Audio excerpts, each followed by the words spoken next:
আসসালামু আলাইকুম। নবজাগরণ টিভি সংবাদে সবাইকে স্বাগতম। আমি নুসরাত ফারিয়া। আসসালামু আলাইকুম।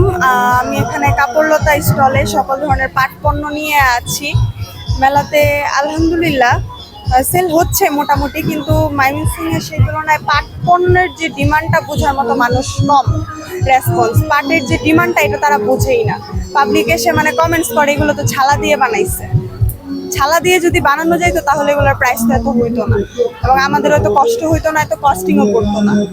ময়মনসিংহের মানুষ কম বুঝে এই বিষয়ে। ময়মনসিংহে ধারণা তৈরি করা প্রয়োজন, কারণ পাট নিয়ে আরো কাজ বাড়ানো উচিত এবং পাটের সম্পর্কে ধারণা ময়মনসিংহের মানুষকে বাড়ানো উচিত।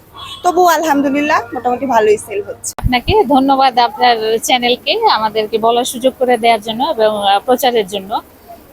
5 দিন ব্যাপী মেলা আজকে চলছে তৃতীয় দিন। পাটজাত অধিদপ্তর এবং